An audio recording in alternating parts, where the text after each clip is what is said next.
아멘. 할렐루야. 우리 하나님의 크신 은혜와 은총이 우리 모두에게 충만하게 임하시기를 간절히 기도합니다.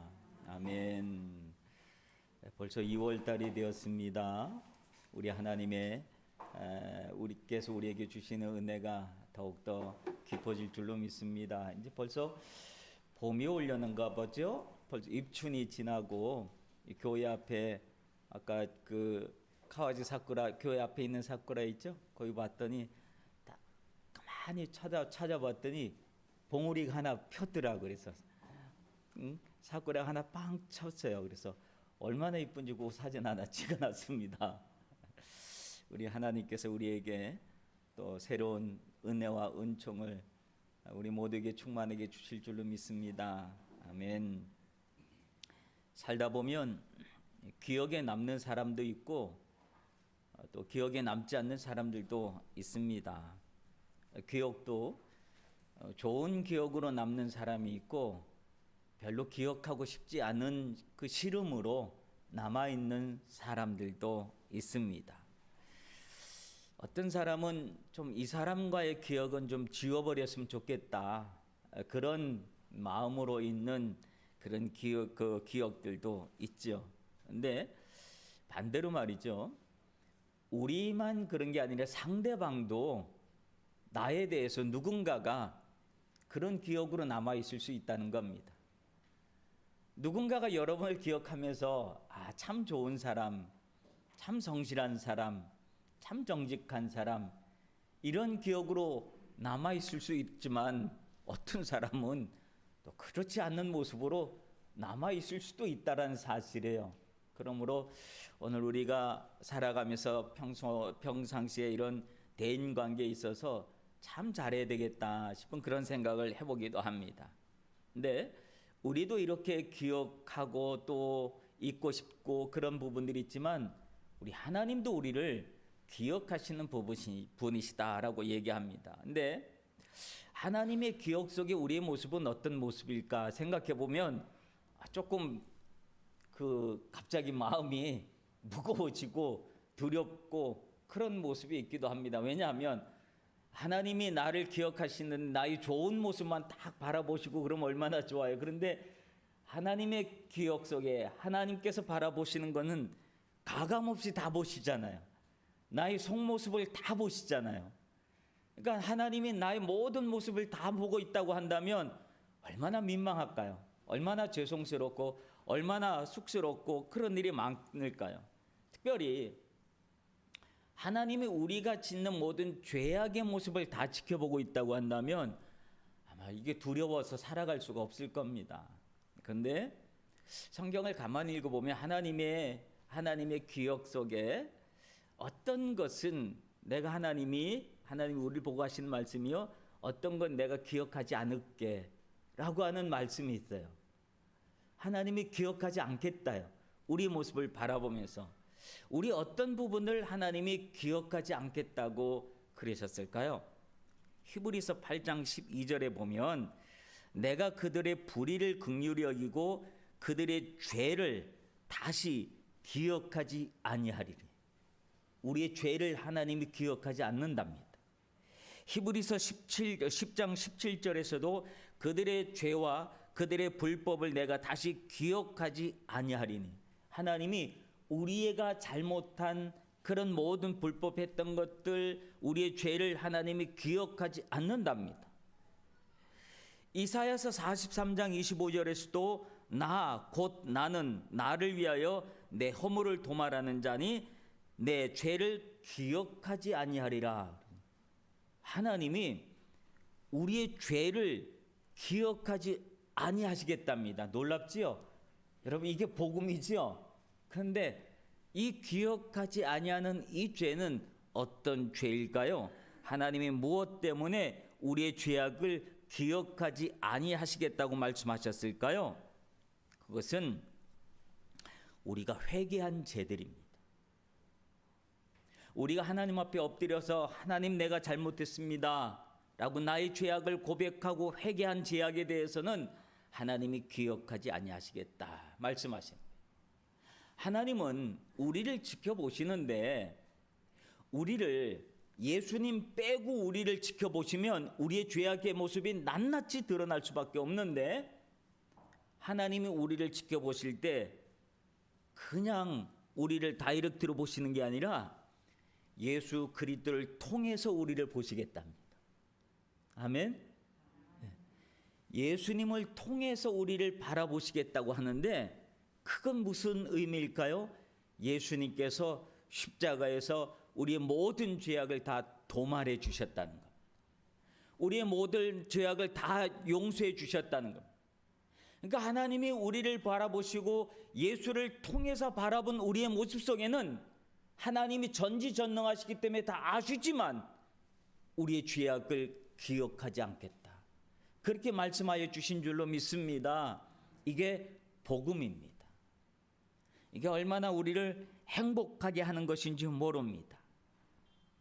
그런데 이 말씀을 잘못 이해하고 또 잘못 사용하고 있는 이들이 있습니다. 야, 하나님이 예수님을 통해서 우리를 바라보시면 우리 모든 죄악을 다 용서하시고 또 기억하지 아니하시겠다고 하셨으니까 이제 우리 마음대로 살아도 돼. 우리 마음대로 더 죄짓고 살아도 돼. 라고 생각하는 사람들도 있다는 거예요. 로마서 5장 20절에 보면 율법이 들어온 것은 죄를 더하게 하려 함이라 그러나 죄가 더한 것에는 은혜가 더욱 넘쳐나니 라고 말합니다. 즉 로마서에 보면 율법과 하나님의 은혜에 대한 이야기를 하는데 율법이 존재하는 이유는 우리의 죄악의 모습을 드러나게 하기 위해서 존재한다는 거예요. 이게 무슨 말이냐면 율법이 있기 전에는 죄가 죄인 줄 몰랐다는 거예요. 근데 율법이 있으니까 아, 이게 죄였구나 라고 하는 것을 알게 되었다라고 하는 거예요. 법령이라고 하는 거 있잖아요. 법률이라고 하는 거 있잖아요. 거긴 하나하나 다 이 기록의 조항이 다 있습니다. 근데 그 조항이 없으면 뭐 이 파란 신호등 때에는 건너가고 빨간 신호등일 때는 건너가지 말아라 이런 거 있잖아요. 교통 법규 이런 거 있잖아요. 근데 이 법규가 없으면 아무 때나 다 건너가도 아무런 문제가 없는데 그 법규가 있으므로 아, 이게 죄가 되는구나 라고 하는 것을 알게 되었다는 것과 같은 이야기 있지요. 그러니까 야, 은혜가 있다고? 죄가 있는 곳에 은혜가 더 있다고? 더 넘친다고? 그러면 내가 은혜가 좋으니까 그 은혜를 더 많이 받아야지 라고 하는 생각으로 죄를 계속 지을 수 있겠느냐라고 하는 질문들을 또 로마서에서는 우리에게 해주고 있는 거예요. 로마서 6장 1절 2절에 보면 그런즉 우리가 무슨 말하리요? 은혜를 더하게 하려고 죄에 거하겠느냐? 그럴 수 없느니라. 죄에 대하여 죽은 우리가 어찌 그 가운데 더 살리요? 하면서 은혜가 좋다고 죄를 계속 지을 수 없다라고 하는 이야기입니다. 근데 구원파나 이런 데서는 이 말씀의 부분을 잘못 오용하고 사람들에게 유혹을 하고 해서 우리를 잘못된 복음 속에 들어가게 만드는 것이 많은 이단들이 하고 있는 길들이 있지요. 여러분, 우리는 그런 속칭 그 구원파라고 하는 그런 이단들의 우리 마음을 뺏기지 마시길 바랍니다. 잘 속아 넘어가지 마시기를 바랍니다. 하나님의 말씀을 하나님의 말씀대로 아멘하고 믿을 수 있는 여러분들 되시길 바랍니다. 그런데 하나님이 이렇게 기억하지 않겠다고 하는 부분도 있지만 하나님이 기억하시는 부분들이 있는데 오늘 이 고넬료라고 하는 한 사람의 모습을 통해서 하나님은 무엇을 기억하셨는가, 고넬료의 삶 속에 어떤 것을 기억하셨는가라고 하는 것을 통해서 우리 함께 은혜를 나누고자 합니다. 이 본문 1절에 보면 가이사라의 고넬료라는 사람이 있으니 이달리아 부대라 하는 군대의 백부장이다라고 합니다. 즉 그는 로마의 장교였습니다. 물론 이방인이었죠. 이방인이었고 또 이 로마의 장교였던 사람인데, 근데 그에 대한 설명이 2장 첫 마디에 보면 그는 경건하여 온 집안 사람과 더불어 하나님을 경외했다. 하나님은 그의 경건을 기억하셨다라고 하는 겁니다. 고넬료는 분명히 이탈리아 사람입니다. 로마인이지요. 근데 로마가 이스라엘을 지배할 때이니까 로마의 주둔군이었습니다. 이렇게 이스라엘을 지배하러 와서 그가 이스라엘 백성들이 믿는 하나님을 그도 믿게 되었다라고 성경은 기록하고 있는 겁니다. 그리고 혼자만 믿은 것이 아니라 온 집안이 함께 그 믿음을 가졌다라고 하는 얘기예요. 이 고넬료라고 하는 사람이 참 신기한 사람이지요. 어떻게 주둔군에 와서 주둔군에 있는 사람들을 자기가 그냥 힘으로 통치할 수도 있고 그럴 수도 있는데, 그는 고넬료는 그렇게 하려고 했던 사람이 아니라 그 지역 사람들을 잘 동화하고 그 지역 사람들과 더불어서 함께 잘 지내고 싶어하는 그런 마음이 그에게 있었다는 거예요. 그래서 가장 좋은 방법이 그들이 믿는 신앙을 나도 가져보는 것, 이런 생각을 그가 했는지 모르겠습니다. 그래서 그가 그 이스라엘 사람들에게, 유대인들에게 당신들의 믿음에 대해서 나한테 좀 설명을 해 주시오. 당신의 신앙에 대해서 나에게 좀 설명을 해 주시오. 그래서 아마 배웠을 겁니다. 그래서 유대인들이 믿는 하나님을 그도 믿기 시작했다라고 합니다. 자기 혼자만 믿은 것이 아니라 믿다 보니까 너무 좋더라 해서 자기 가족들, 집안 식구들까지 다 데리고 가서 이 믿음을 그들이 받아들였다라고 하는 거예요. 여러분, 이거 참 쉬운 일이 아닐 겁니다. 그런데 그는 이방인이면서도 유대인들이 믿는 하나님을 믿어봤더니 진짜 진실하신 하나님, 참 하나님은 여기 있구나, 그런 생각이 들어서 그가 믿는 그들이 믿는 하나님을 그도 받아들이고 함께 같은 믿음을 가지고 그 지역에 있는, 가이사라에 있는 그 지역에 있는 사람들을 다스리니까 지역 사람들이 얼마나 좋아했겠습니까? 이교도였다고 생각했는데 같은 믿음을 가지고 같은 생각을 가지고 같은 믿음의 행위를 하면서 살아가는 그 모습을 바라보니 그 가이사라에 있던 사람들이 고넬료를 얼마나 좋아했을까 싶은 생각을 합니다. 그러다 보면 이 지역이 다른 지역에 비해서 얼마나 행복한 그런 지역이었는가, 그런 생각을 해보게 되지요. 우리 역시 일본의 일제 강점기를 겪은 민족이지요. 그런데 일본인들이 조선을 침략해서 지배했지만 모든 일본 사람들이 다 나쁜 것이 아니었습니다. 그 중에 좋은 일본인들이 참 많이 있었다는 거예요. 유익한, 또 정친실로 아껴주고 사랑해주었던 조선인들을, 그런 사람들이 참 많이 있었다는 거예요. 그 중에 특별히 소다 가이치라고 하는 분이 있는데, 이분은 일본의 양심이라고도 불리는 분인데, 그가 1905년에 조선에 정착을 하고 그는 전도사로 거기서 조선에서 포교 활동을 했던 사람이었습니다. 그리고 그의 부인 우에노 다키상과 더불어서 1921년도에 가마쿠라라고 하는 보육원을 만들어서 많은 고아들을 돌보았습니다. 근데 해방이 되고 난 다음에도 이들은 돌아가지 않고 계속 남아서 보육원에 아이들을 돌보고 고아들을 돌보고 그렇게 했습니다. 나중에 이 가마쿠라 보육원이 영락 보육원이라고 하는 것과 함께 합병을 하고 하는 그런 일들이 있었습니다. 그래서 한국 양화진에 가면, 서울 양화진에 가면 외국인 선교사 묘지가 있는데, 그 외국인 선교사 묘지에 묻힌 유일한 일본인 선교사로 소다 가이치 이분 내외 묘가 거기에 있습니다. 그러니까 참 좋은 사람들이 많이 있었다는 거예요. 우린 나쁜 사람들만 자꾸 기억하고 욕하고 그러지만, 그런데 가서 얼마나 착한 일을 하고 그들을 위해서 수고하고 애썼던 많은 일이 있었다는 사실을 우리도 기억해야 합니다. 고넬료의 이런 경건한 믿음의 삶을 하나님은 기억하셨다라고 하는 겁니다. 그리고 고넬료의 어떤 모습을 하나님이 또 기억하셨는가 하면 그의 구제를 기억하셨다라고 합니다. 백성을 많이 구제하고 하나님께 기도했다라고 합니다. 잠언 11장 25절에 보면 구제를 좋아하는 자는 풍족하여질 것이요 남을 윤택하게 하는 자는 자기도 윤택하여지리다 라고 하는 말씀이 있습니다. 하나님은 구제하는 사람을 참 좋아하십니다. 신명기 10장 18절에도 고아와 과부를 위하여 정의를 행하시며 나그네를 사랑하여 그들에게 떡과 옷을 주시나니 하면서 하나님의 성품에 대해서 기록을 해주었는데 거기에 하나님의 성품 속에서는 구제가 있었다라고 하는 겁니다.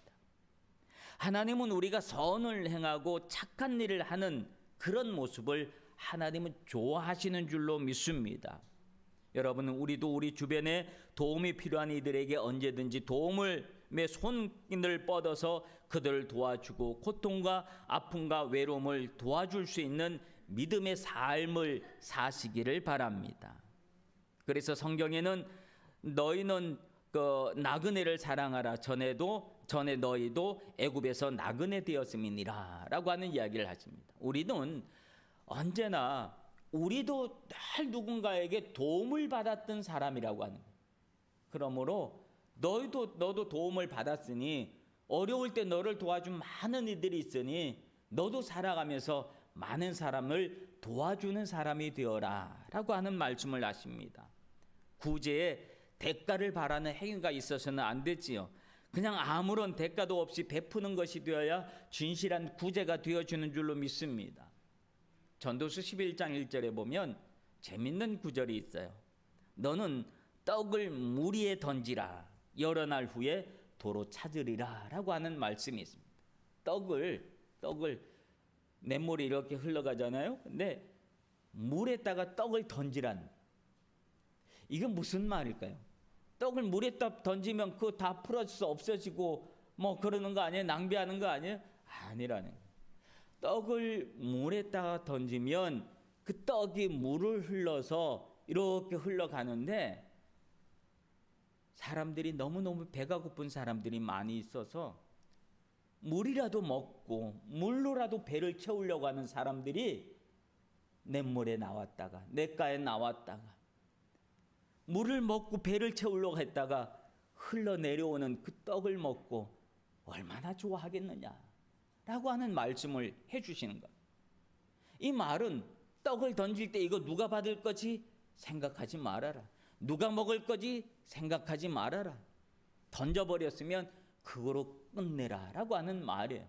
그런데 이런 모습을 누가 보고 계시다는 거예요? 하나님이 보시고 후에 갚아주리라. 네가 나중에 어려울 때 그 떡을 네가 도로 먹게 될 것이다 라고 하는 이 말씀을 해주시는 겁니다. 하나님은 우리가 행하는 모든 행위를 하나님은 기억하고 계셨다가 나중에 다시 갚아주시는 하나님이신 줄로 믿습니다.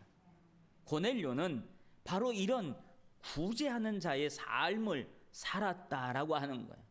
그러니 하나님이 이런 신실하고 착한 고넬료를 하나님이 기억하셨다라고 합니다. 그리고 오늘 본문 4절에 보면 하나님이 또 무엇을 기억하셨는가 하면 4절에 보면 천사가 이르되 내 기도와 구제가 하나님 앞에 상달되어 기억하신 바 되었다라고 합니다. 2절에서도 백성을 많이 구제하고 하나님께 항상 기도하였더니라고 합니다. 즉 구제와 기도 또 기도와 구제 이것이 한 묶음으로 이렇게 쓰여져 있는 것. 구제와 기도, 기도와 구제 이게 한 묶음으로 쓰여졌다. 그렇다면 고넬료가 어떤 기도를 했을까요? 고넬료의 기도의 내용은 무엇이었을까요? 하나님 나 좀 잘 먹고 잘 살게 해주세요. 이게 고넬료의 기도였을까요? 하나님 나 지금 100부장인데 나 지금 이제 1000부장 되고 싶어요. 이게 고넬료의 기도였을까요? 자기의 승진을 위해서 자신의 안위를 위해서 자신의 복된 삶을 위해서 고넬료가 기도했을까요? 여러분은 어떻게 생각하십니까? 고넬료의 기도가 어떤 기도였을까라고 여러분 생각을 하십니까? 기도와 구제, 구제와 기도가 같은 묶음으로 이렇게 쓰여져 있다고 하는 거예요. 그렇다면 우리가 그의 기도의 내용이 어떤 것인지 성경에 기록은 안 되어 있지만 우리가 생각해 볼 수 있잖아요. 고넬료의 기도는 아마 이런 기도였을 겁니다. 하나님, 가이사라 이 지역에 가난하고 힘들게 살아가는 사람들이 너무 많습니다. 하나님, 그들을 불쌍히 여겨 주시옵소서. 이런 기도가 아니었겠습니까? 자신의 힘으로는 한계가 있으니 남들에게 어렵고 힘들게 살아가는 사람을 구제하고 도와주는 것도 자기의 힘으로 한계가 있잖아요. 모든 사람을, 모든 배고픈 사람을 다 배부르게 해줄 수는 없잖아요. 아무리 능력이 있어도. 그러니 자기의 힘으로는 한계가 있으니 하나님, 그 배고픈 사람들을 좀 도와주세요. 배고프지 않도록, 힘들지 않도록, 아픈 사람이 없도록, 없어서 억울한 일을 당하는 사람이 없도록, 불쌍한 사람이 없도록 하나님 도와주세요 라고 하는 기도가 고넬료의 기도가 아니었겠습니까? 그래서 그러한 구제와 기도를 하는 그런 모습을 하나님은 기억하셨다라고 합니다. 여러분, 그의 기도의 모습은 하나님의 나라와 하나님의 의를 위한 간구하는 그런 기도였는 줄로 믿습니다. 우리의 기도 속에, 여러분의 기도 속에 이웃을 향한 그런 기도의 내용이 있습니까? 고난 속에 있는 이들을 위한 기도의 내용이 있습니까? 그의 기도는 하나님 앞에 상달되었다라고 합니다. 하나님 앞에 상달된 기도, 이 얼마나 멋진 기도입니까? 그는 그날도 3절에 보면 하루는 제9시쯤 되어 환상 중에 밝히 보매 하나님의 사자가 들어와 이르되 고넬료야 하니라고 합니다. 유대인은 하루에 3번씩 기도했다고 합니다. 제3시, 6시, 9시 이렇게 기도했는데 이것은 우리 시간으로 얘기하면 오전 9시, 정오, 그리고 오후 3시 이렇게 하루에 3번씩 기도했다라고 하는데 오늘 오후 3시에 제9시 기도 시간은 오후 3시에 그가 하나님 앞에 엎드려서 기도할 때에 하나님께서 이 천사를 통해서 그에게 나타나 주시고 말씀하여 주신 줄로 믿습니다.